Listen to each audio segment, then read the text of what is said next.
수능의 그날까지 여러분과 함께 러닝메이트 조정식입니다.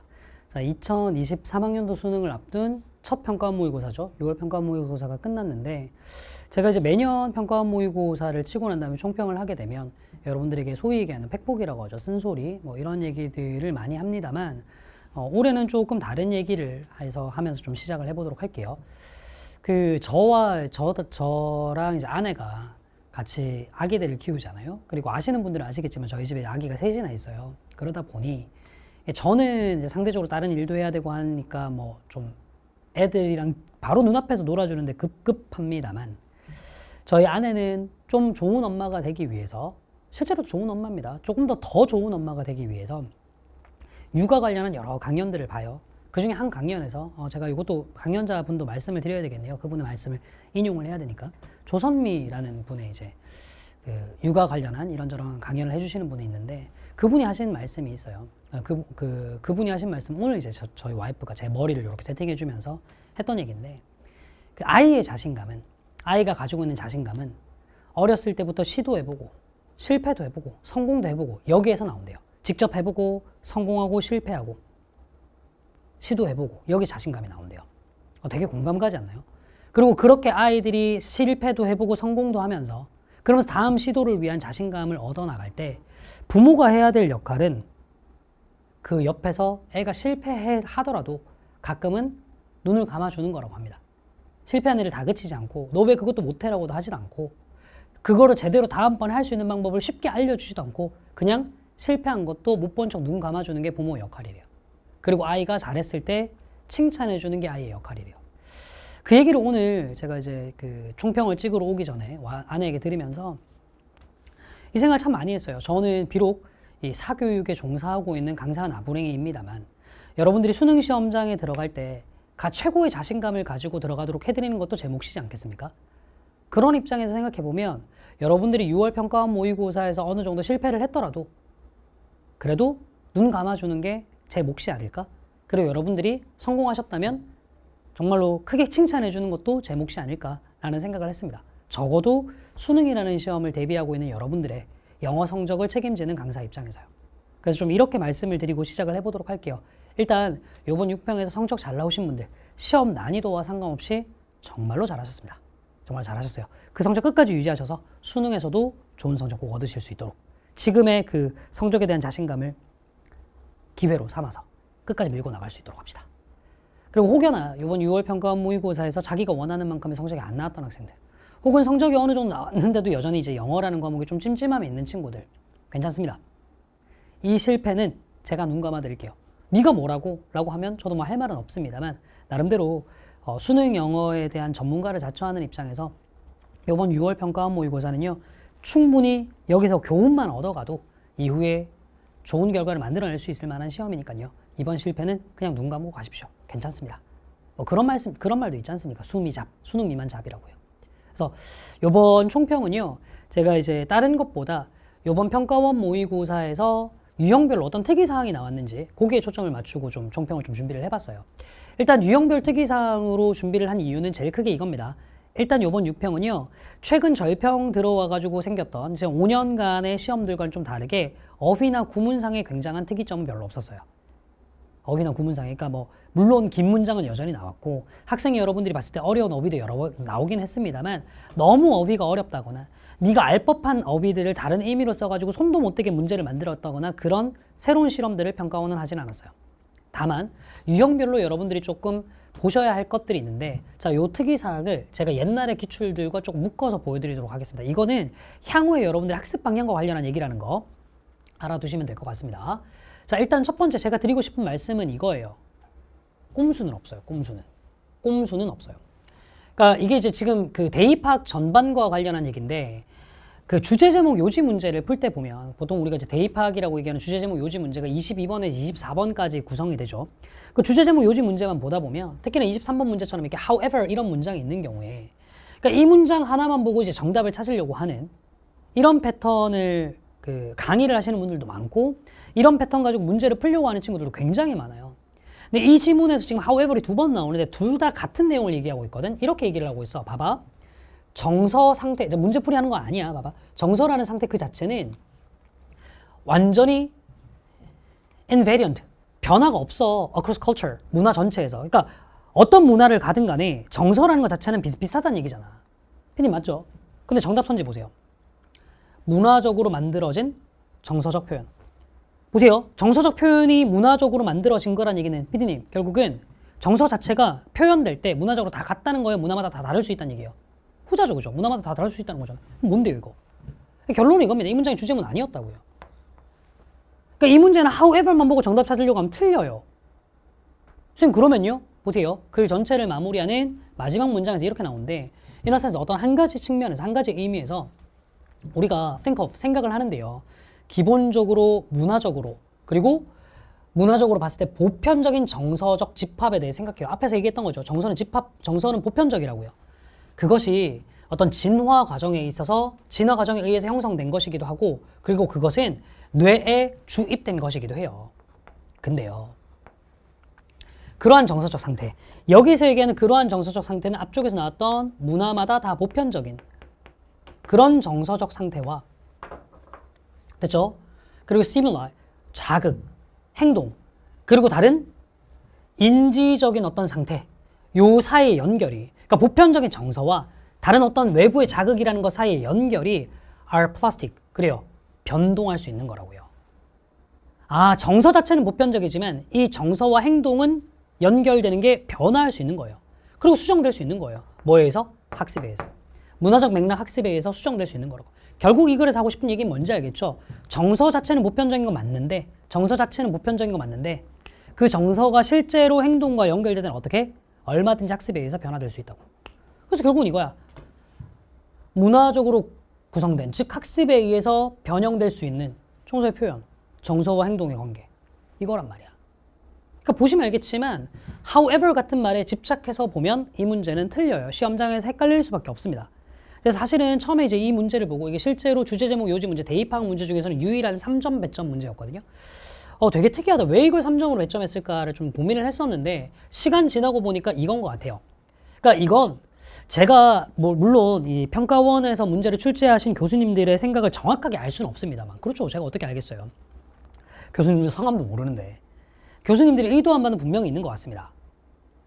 역점 나왔다고 광분하면서 주제문 이 짓 하지 마시라고. 오케이? 수능이라는 시험 그렇게 별거 아닌 꼼수로 해결할 수 있을 만큼의 가벼운 시험 아닙니다. 그렇죠? 마찬가지인데 요것도 이제 같이 얘기를 해볼게요. 24번 문제, 요것도 이제 제목 문제였죠. 41번도 제목 문제였는데 보시면요. 실제 24번 문제의 정답 선지가 1번이었습니다. 근데 아직까지 제가 메가스터디 내에서의 채점표를 보지를 못했어요. 선지별로 선택 비율이 어떻게 되는지를 다 꼼꼼하게 보지를 못했는데 저도 이제 해설 강의도 찍어야 되고 하다 보니까 아마 제 예측에는 5번 선지를 오답으로 체크한 비율이 엄청 높지 않을까 싶어요. 여러분들도 거기에 해당하는지 한번 확인해 보세요. 그리고요. 여기 41번 제목 문제도 제 정답이 1번이었는데 이 문제 같은 경우도 여러분들이 2번 선지를 오답으로 체크하신 분들이 굉장히 많지 않을까 싶어요. 오케이? 확인 한번 해보세요. 자, 이런 분들요. 뭐냐면, 24번 문제 5번 선지에 해당하는 부분. 예를 들면, 원래 서비스 동물들이 하는 역할 같은 것들을 지금은 로봇들이 하고 있다는 것도 비유적으로 지문에 등장한 내용이고요. 41번 문제 2번 선지 같은 경우 있죠. 남들에 의해서 군중 심리에 휩쓸리면 안 된다는 뉘앙스도 지문에 직접적이지 않지만 살짝 나와 있는 것 같은 그런 느낌이 좀 들어요. 근데 이런 것들 때문에 5번이나 2번을 선택해서 틀리신 분들도요. 계속해서 지문 내에 있는 특정한 정보만을 보고 아까 얘기했던 however 같은 이런 문장도 마찬가지지만 다른 부분 어떤 특정한 문장들만 보고 자꾸 정답을 찾으려고 하는 성향이 계속 있는 거거든요. 그래서 제가 좀 이런 말씀을 좀 드리고 싶습니다. 이번 6월 평가원 모의고사를 봤는데 너에게 있어서의 어려웠던 유형 있죠. 어려운 유형. 제가 유형 위주로 설명을 드린다고 했잖아. 너에게 있어서의 어려운 유형이 대의 파악에 집중되어 있던 친구들이죠. 대의 파악. 여기에 집중되어 있는 친구들은 글읽기 강좌. 제 수업 중에는 믿어봐 글 읽는 법을 알려줄게 시리즈를 들으시길 좀 추천을 좀 드릴게요. 됐죠? 이게 실질적인 솔루션입니다. 제가 알기로 시중에 있는 강의들 중에 글 읽는 법 자체를 본질적으로 가르쳐주는 강의가 제가 다 모든 강의를 다 아는 게 아니니까 거의 없는 걸로 알고 있어요. 근데 이 강의는 아예 그걸 알려주는 강좌입니다.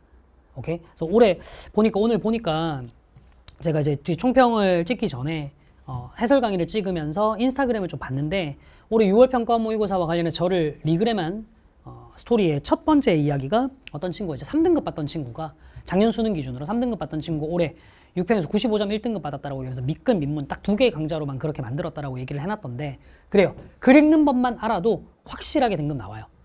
특히나 대입 파악이 약했던 친구들은 밑글로 무조건 가도록 합시다. 됐죠? 자, 그 다음 얘기를 한번 해보도록 할게요.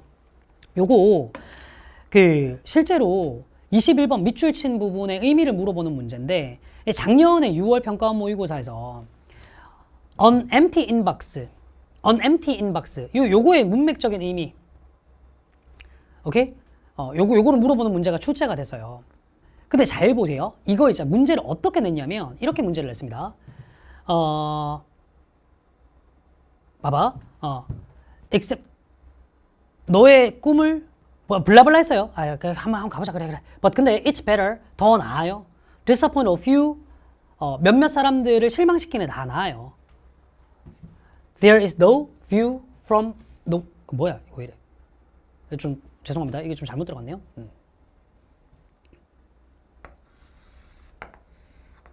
됐죠? 모든 작은 것들에 대해서 몇몇 사람들을 실망시키는 게 더 나아요. 다음 질문은 섞여서 잘못 들어가 버렸습니다. 죄송합니다. 자, 몇몇 사람들을 실망시키는 게 더 나아요. 뭐보다? 이거 왜 이래 이거?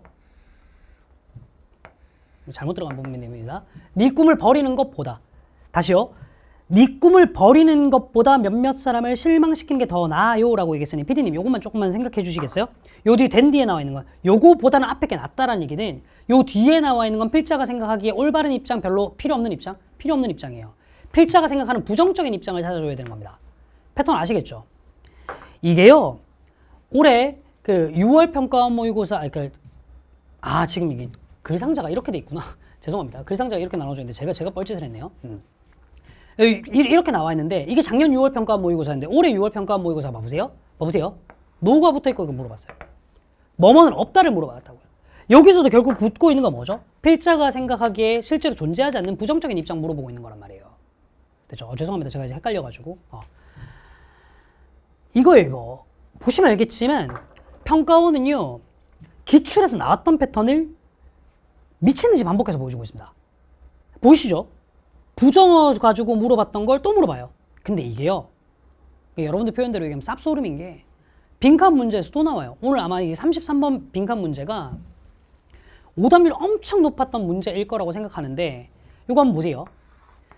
요게 이렇게 문제가 나왔단 말이야. 봐봐. 막대한 수의 제조업자들은 여전히 생각한대. 자, 다 해석 안 할게. that 이하라고 생각하고 또 that 이하라고 생각한대.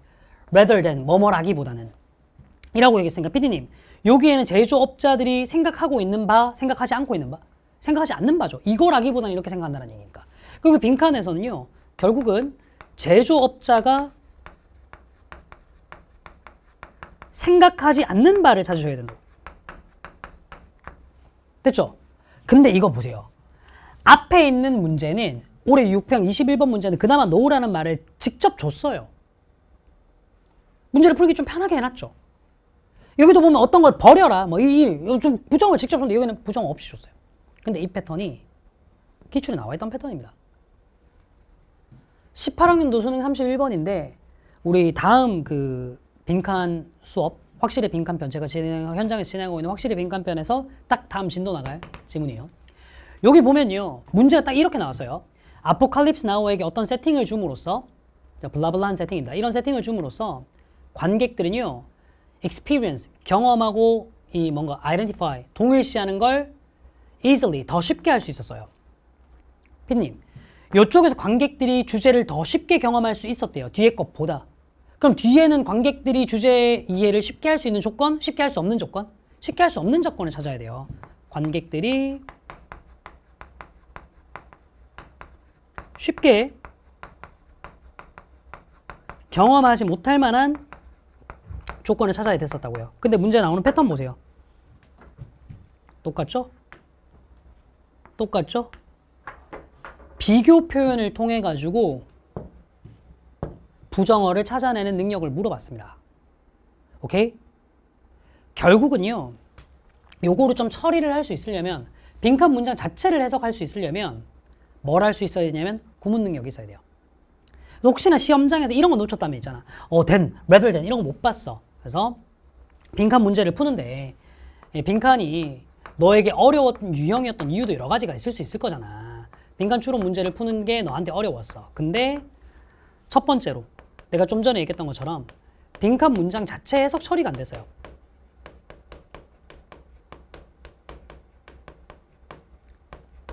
여기서 얘기하는 빈칸 추론에는 밑줄 챈 부분에 함축적 의미까지도 포함되어 있습니다. 이게 빈칸이랑 거의 비슷한 유형이거든.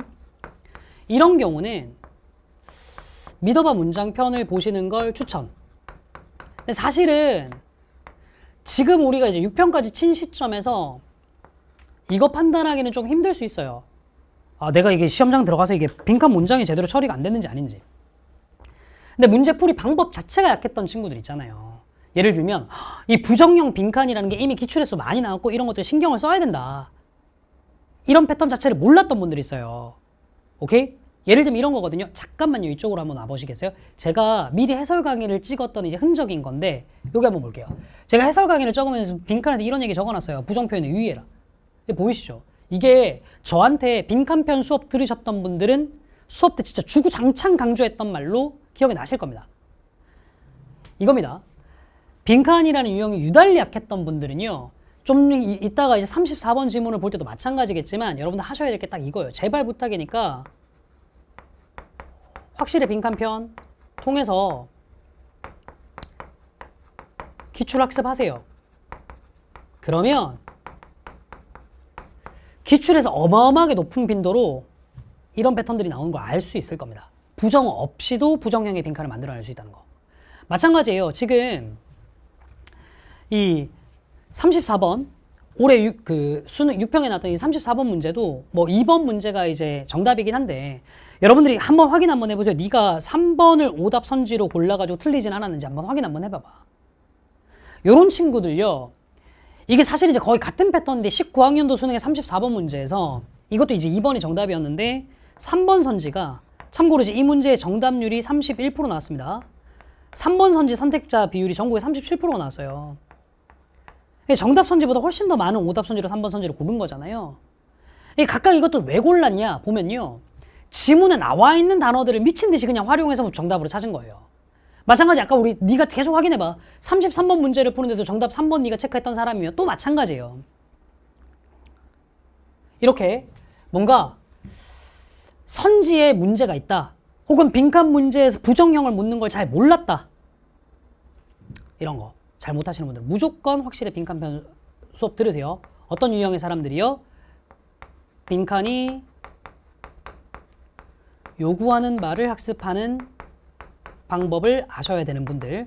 두 번째, 빈칸 문제에서 선지 분석 제대로 할 것. 요거 필요하신 분들. 이거 필요하신 분들은 이런 것들이 어려웠던 친구들은 무조건 확실히 빈칸편을 좀 보세요. 강좌를 얘기를 해서 죄송합니다만 어쩔 수 없어요. 저는 이 자리에서 다시 한번 얘기하자면 초반에 말씀드렸던 것처럼 여러분들이 지금까지 했던 실패를 좀 눈 감아주고 앞으로의 성공을 만들어주는 역할을 해야 되는 사람으로서 여러분들에게 앞으로 학습 방향을 제시하고 있는 겁니다. 이게 노란색으로 적혀 있으니까 여기 조금 더 눈길이 갈 것 같은데 제가 조금 더 강조하고 싶은 건 이겁니다. 확실히 빈칸편이요. 여러분들이 어차피 지금 제가 계속해서 보여드리고 있는 바를 통해서도 아시겠지만 기출은 보셔야 돼요. 어차피 기출은 보셔야 돼요. 왜? 기출의 역사는 반복되거든요. 기출의 역사는 반복되거든요. 이게 어쩔 수가 없는 게 교수님들이 기출을 어떻게 활용하라라고 내부에서 지침이 나오는지는 저는 알 수 없습니다만 어차피 기출을 출제했던 교수진들과 앞으로 여러분들이 봐야 될 6월, 9월 수능의 출제진들은 그렇게 물갈이가 심하지 않을 거란 말이에요. 그리고 사람이라는 건 관성이 있잖아요. 그죠? 예전에 출제해왔던 방식들은 어느 정도 유지할 수밖에 없어요.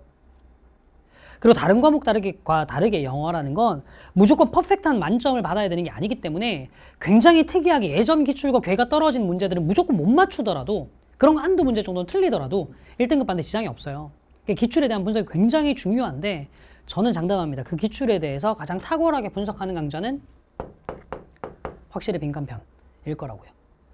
자, 이제 문장 삽입 문제 한번 보도록 할 건데 이거 지문 안 보이는 거 압니다. 지문 안 보이는 거 압니다. 제가 드리고 싶은 말씀이 이거예요. 올해 6월 39번 문제가 아마 모르긴 몰라도 꽤나 논란이 되지 않을까 싶어요. 꽤나 논란이 되지 않을까 싶은데 다른 이유 때문이 아니고요. 이게 뭔가 문장과 문장 간의 연결해서 논리적 단절이 깔끔하게 딱 떨어지는 게 없어요. 대략적인 위치를 찾아보고 우당탕탕 넣어보다 보면 내가 우당탕탕이라고 했잖아. 그나마 맞는 걸 넣어보면 이제 정답이 3번이 나오는 요런 패턴의 문제였거든요. 그나마 맞는 걸 넣어보면 오케이?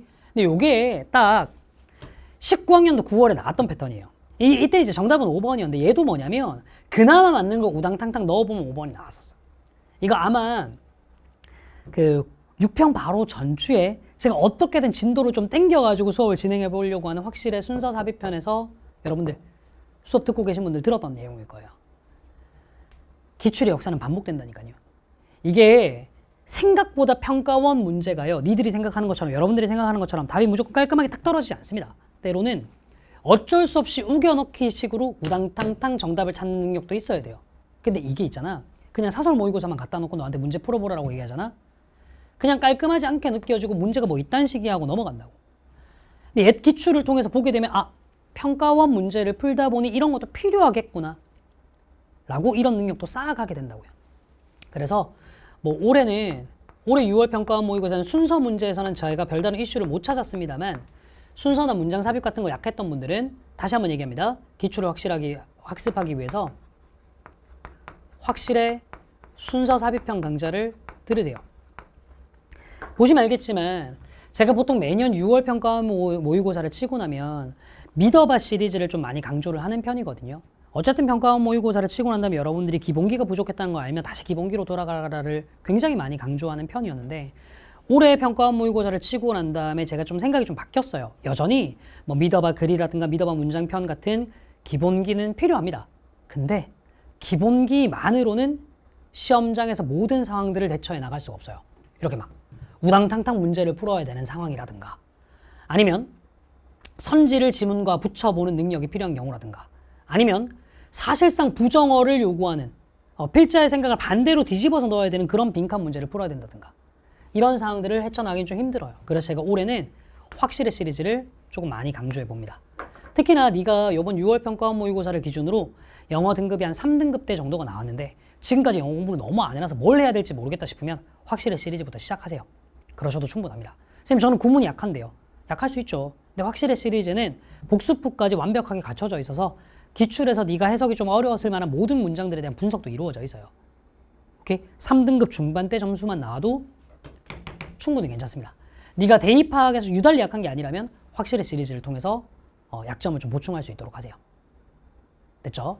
자, 이게 제가 이제 유형별로 여러분들께 드리고 싶은 총평입니다. 대입학에서 꼼수 없으니까 글 자체를 좀 잘 읽을 수 있도록 하자. 그리고 빈칸과 순서 삽입, 소위 얘기하는 이제 킬러 문항이 많이 나오는 데서 어떻게든 문제를 풀어나갈 때 평가원이 문제를 어렵게 만들어내는 코드들은 기출에서 계속 역사가 반복된다. 그러니 기출을 제일 제대로 학습할 수 있는 확실의 시리즈를 좀 보도록 하자. 오케이? 요게 제 결론입니다. 자, 요번 6월 평가원 모의고사를 마무리하면서 제가 이런 말씀을 좀 드리고 싶어요. 사실 제가 이제 오늘 아침에 복싱을 하고 오늘 복싱을 했습니다. 복싱을 하고 이제 돌아오는 길에 복싱 관련한 영상을 보다가 어떤 그 복싱 선수가 지는 경기였어. 누가 봐도 이길 수가 없는 경기였어. 갑자기 잡힌 이길 수가 없는 경기였는데 정말 지고 싶지 않은 마음으로 끝까지 싸우는 걸 보여주는 어떤 유튜브 영상을 하나를 봤어요. 제가 그걸 보면서 이런 생각을 좀 했습니다. 세상은 결과가 전부예요. 세상은 결과가 전부입니다. 여러분들의 6월 평가원 모의고사에 대해서 세상이 내리는 결론은요. 여러분들 시험지에 성적표에 찍혀있는 성적이 전부일 겁니다. 그런데요. 여러분들 자신은 여러분들이 쌓아왔던 과정을 기억을 하시죠. 여러분들이 쌓아왔던 과정을 기억을 하실 겁니다. 마치 제가 봤던 그 유튜브 속에 있는 복싱 선수가 자기가 쌓아왔던 훈련의 과정을 알고 절대로 지지 않고 싶다라고 생각을 했던 것처럼 심지어는 시합장에서 패배를 직감했을 때조차도 그리고 네가 알고 있는 그 과정의 기억이 여러분들이 다시 일어설 수 있도록 해줄 거예요. 노력해봤던 사람들은 일어날 수 있습니다. 제가 말씀드렸잖아요. 초반에요. 실패를 통해서도 또다시 시도를 할 수 있는 자신감을 얻을 수 있다고요. 됐죠? 그렇게 여러분들이 겪었던 실패, 그리고 혹시나 6월 평가 모의고사에서 여러분들이 다행스럽게도 성공을 하셨다면 그 성공을 통해서 여러분들이 과정을 기억하고 자신감을 회복할 수 있도록 옆자리에서 저도 함께 달리도록 하겠습니다. 다시 한번 말하겠습니다. 6월 평가 모의고사와 관련한 결과가 세상이 여러분들에게 말하는 전부일지라도 여러분들은 지금까지 쌓아왔던 과정을 기억하실 겁니다. 그 과정의 기억이 여러분들이 일어설 수 있도록 해드리는 힘이 될 거고요. 일어선 여러분들 옆에서 수능의 그날까지 저도 끝까지 함께 달리도록 하겠습니다. 지금까지 수능의 그날까지 여러분과 함께 할 러닝메이트 조정식이었습니다. 오늘 하루 푹 쉬시고요. 꼭 참조하셔서 앞으로 계속해서 성공의 기억들을 만들어내실 수 있도록 기원할게요. 감사합니다.